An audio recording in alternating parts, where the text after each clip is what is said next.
So I didn't expect to be recording at 9:30 today, but designer notes dropped. So, per usual with designer notes, win deltas, Ash is still, the gunner. Then you've got Ace, the best hard breach. You've got Buck, the best vertical. You've got Doki, who is Doki.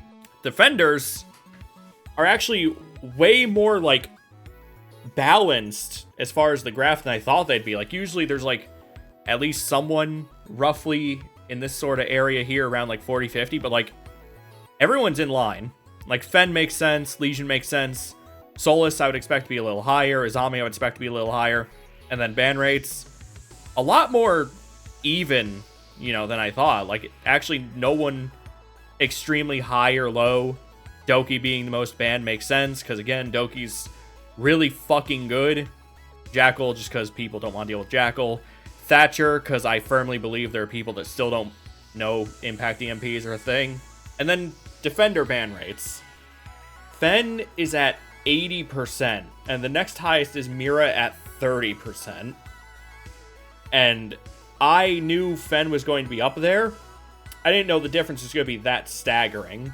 Also, the fact that Mira is above Solus kind of confuses me, because Solus is just provides way more because she can shut down the drones, and Mira recently got the Ash and Callie counter thing, so I don't know, maybe there's something I'm missing.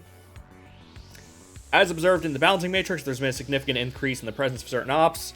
However, despite the shift, their performance stats don't raise any immediate concerns. Consequently, we've decided not to make any adjustments to sites. It's essential to recognize that the graphs presented only reflect a small segment of the ranked player base, so basically they're recognizing that this is the good players, because it's I think Emerald up? Yeah, Emerald up. Below those ranks and across the broader community, the presence of these operators is much lower, which makes sense, because Fenrir, a lot of lower rank players aren't going to do strategic placements. Doki, in a lot of my lobbies, I see Doki's try to play entry and not use their phones at all. And I'm just why? So that makes sense. Their presence was higher at the beginning of the season, gradually declined to the numbers you see now. This downward trend suggests these operators were driven more by novelty than strength, which, yeah, I didn't mean to bump the mic. When an operator gets a buff or a nerf or a new scope or whatever, people are absolutely going to be I want to play with the new toy. The new toy's fun. I want to play with the new toy. So yeah, I'm glad that they're acknowledging that there are just some picks that are novelty more than actual being good. We observed similar patterns over the 1.5 meta. 1.5 era. Based on tests conducted over the past year, we prefer a cautious approach over an immediate reaction because the system's still too new. We believe maintaining the current distribution throughout the entire season won't compromise that overall balance. It is too early in the morning. I can't be expected to read today. But basically, what they're saying is they would rather sit and watch and see how things play out than immediately jump to, this operator's getting a lot of play, nerf him. This one's not getting played enough, buff him. Lesion, change him. They'd rather let things mellow out and see what the player base is doing rather than just sort of acting based on people are playing with the new toy, take away the new toy. And I like it. I actually like that. Additionally, prematurely removing these operators could prompt players to swiftly switch to the next operator equipped with a magnified scope. This right here, this was the fucking gunner of the month thing that would happen whenever they played with 1.5s, when 1.5s were a thing. If they took away Born's 1.5, cool, people are just going to go Valk now. They take away Ash's 1.5, cool, people are just going to go to Iana now, or I think Ram had a 1.5, I think. So they are acknowledging the whole gunner of the month thing. Such a shift might adversely impact the balance of other operators that have not received much attention and currently in a good position. Hasty removal would not allow sufficient time to thoroughly evaluate all the pros and cons of the new sites, especially considering nostalgia and novelty are still influencing the decisions. So, they are being very careful with how they change things, because, first of all, like I just said, the gunner of the month thing, but also they're recognizing that people are picking based on, this is what I liked, and, this is what's new, rather than just, this is what I'm going to use. I know some people are going to be annoyed at them being slow on these changes, but I do like that they're sort of taking, a few steps back and kind of letting things play out on their own first, rather than sort of just trying to make things happen immediately. Operator balancing, and honestly, these are some of the, like, best designer notes I've seen in a minute, because there's, like, nothing on this list that I'm really, like, why or annoyed about. Like, it's all good changes. Azami, 10% more damage to barriers from high-caliber handguns and revolvers. And there's the list. 44 mag semi-auto, D50, Keratos, etc., etc. 10% more damage from medium-caliber machine gun, SMGs and assault rifles. So, UMP-45, the Vector. You can see the full list. I'm not going to read it to you. You can speak gun. You can go to the patch notes yourself. And 5% more damage received from high-caliber assault rifles and light machine guns. Weapon-based damage, drop-off curve, distance, and barrier resistance are a few of the variables we need to consider for the 100-plus weapons available when balancing. We were already aware the keyword barriers might still require too many bullets, which, like, I shoot them, but it still takes a million years. However, we want to be cautious not to render them ineffective now that every operator can deal with them, which makes sense, because if everyone is the counter, it's easy to feel like an operator is useless. As a result, we opted for initial release barriers to remain robust. Our plans to iterate, seeking optimal balance while monitoring the impact. Despite the data showing the new features being utilized, the lifespan of the barriers hasn't changed. So pretty much people are still defaulting to the old methods, explosives, melee, sledge, ash, etc. Upon analyzing the damage received by the barriers during construction, we observed that marksman rifles perform exceptionally well, which, marksmans are like the only thing that it feels decent to use against them. Consequently, our focus will be primarily be on increasing damage received from assaults and LMGs. The additional weapons mentioned here are affected for the sake of consistency as they share caliber. So pretty much they want the Azami guns do thing change to get used more without feeling like they're just paper barriers now. Iana, added impact EMPs, removed stuns.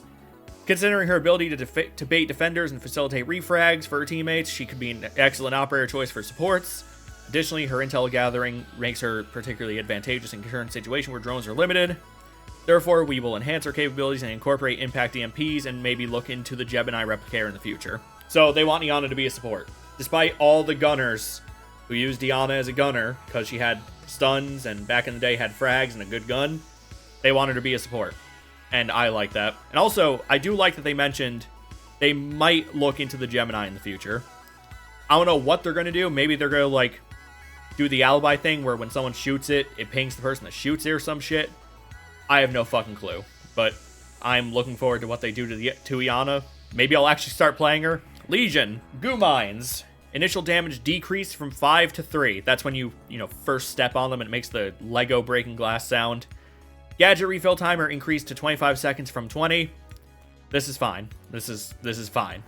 Lesion was so fucking strong because he would get 3 of his mines in prep phase and then get the rest, and there's still like a minute or so left in the round.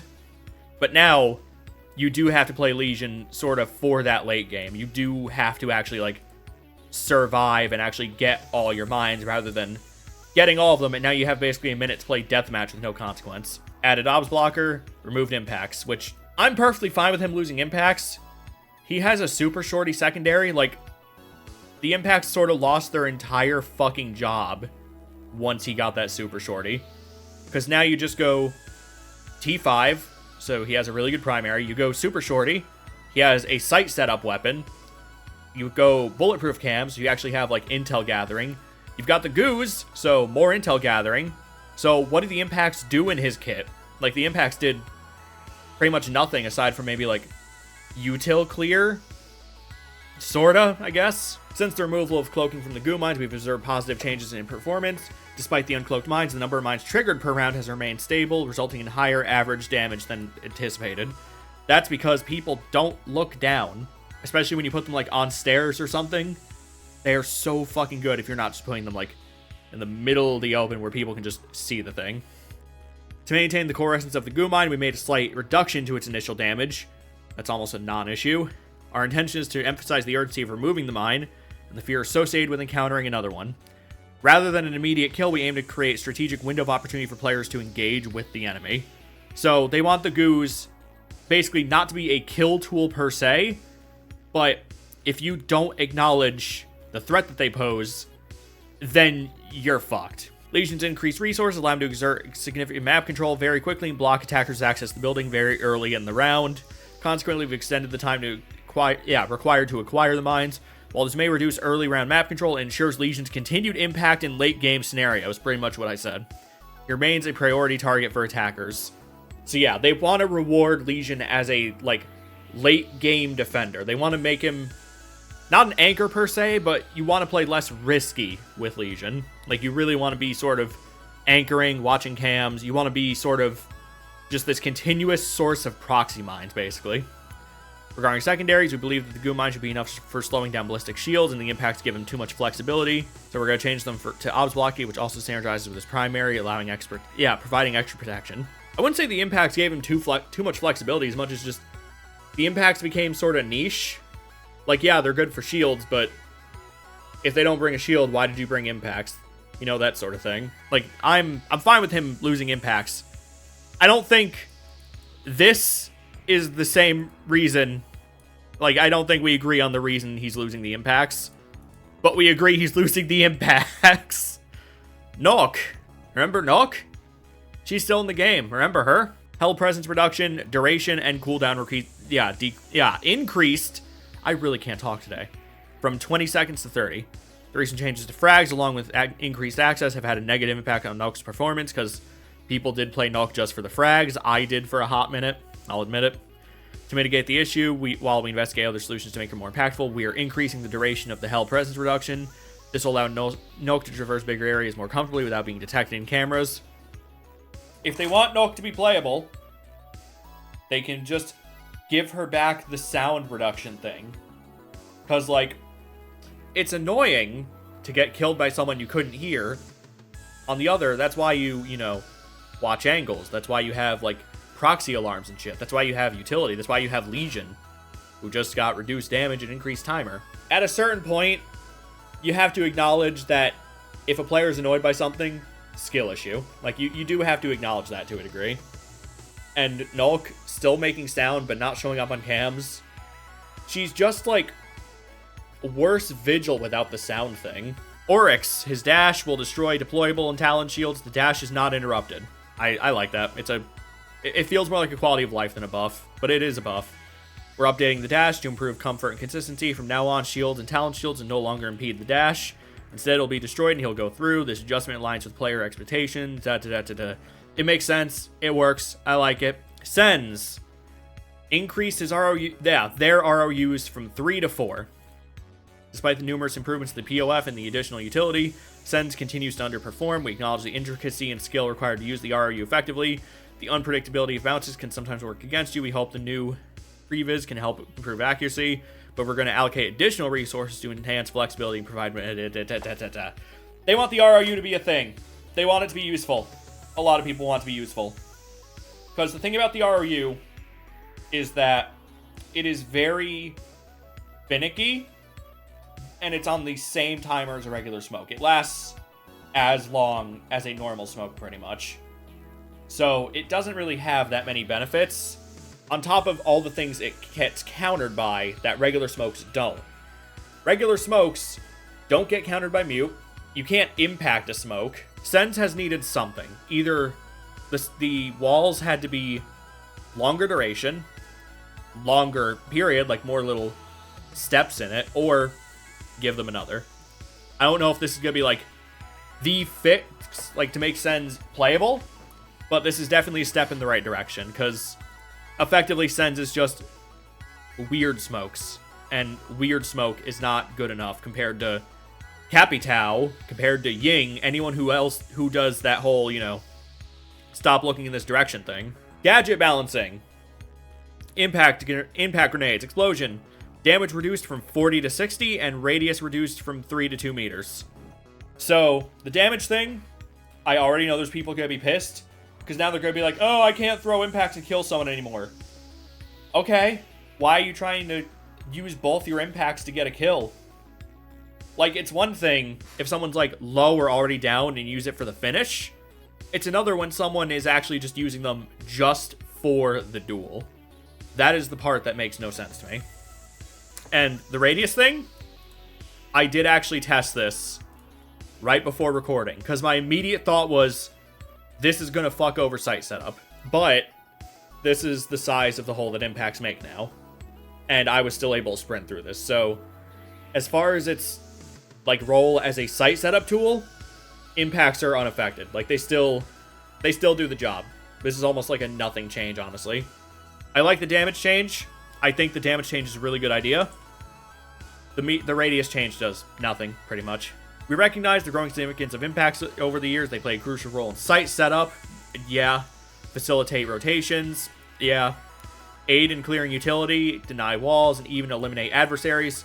However, we acknowledge their excessive versatility, which prompts us to address their killing potential and wall denial capabilities. This is the part that I'm going to be scratching my head about. We've implemented a reduction in damage. As a result, double impacting enemy will no longer result in an immediate kill. Good. So now it only does 80 damage. So they will be hurt, but you do still have to actually, like, take the duel. You still have to actually expose yourself, as you should with pretty much any kill in Siege. Also, opponents will be even more must be even more damage to employ an aid to secure the elimination. The reduction in the radius will yield 2 key effects. Impact, trick, and countermeasures. Attackers can prevent it by positioning the hard breach as close to the ground as possible in additional locations, and the defender must be more accurate to do it. And the precision for util clear. Defenders must exercise greater accuracy when dealing with utilities such as air jabs or claymores. This adjustment will allow attackers to place more reliance on this type of gadgets and experiment with unexpected placements. This is where I'm kind of... The impact tricking, I think if you know how to impact trick, and, like, you actually know how to do it, then I think you should be able to do it. I don't know, it's a whole thing. Like, I think attackers should have some kind of tool to prevent the impact itself, but I think impact tricking is just one of those things. It's sort of like bandit tricking. There's risk involved, and if you can pull it off, you should be able to pull it off. Like, I don't think impact tricking is really that much of a bad idea, and the precision util clear, I get it. I kind of get it. Honestly, I think this is going to be kind of unaffected. I think people are still going to be able to throw it roughly the same. Like, if the Claymore's on the right of the door, obviously, you shouldn't be able to hit it from the fucking left. But I think people are still going to be just fine. I don't think people are going to have to, like, hyper adjust to this. The impact tracking is just what I don't know about. I don't know about that one. Our intention is to promote the use of the right tool in the right situation rather than relying solely on something that can serve multiple purposes. Defenders have other tools at their disposal that can achieve these objectives more effectively. Our final goal is to enhance tactical gameplay and reward the correct decision making in every match. I mean, I guess I'm still... This is the part I'm still kind of about. Because, like, it's a resource expense. A resource is still being expended. It's not like you're doing, like, a Kaid trick or anything. And then Ballistic Shields, Guard Break. Trigger threshold for explosions, reduced from 50 to 30. Goals to ensure that impact nades remain effective counters against ballistic shields. Because of that, because of the recent damage change, find it necessary to adjust the threshold for breaking a shield owner's guard. I still have not gotten much time on shields, so I don't really have input on this. And yeah, honestly, I like this. This is a good patch. Like, this is a good mid-season patch. I don't see anything wrong. I don't see anything bad. I fully accept the impact change. I don't know about this one, Chief. I don't know about the impact tricking thing. Like, I think some of their reasonings are sort of in the different direction than I would go. And yeah, peace.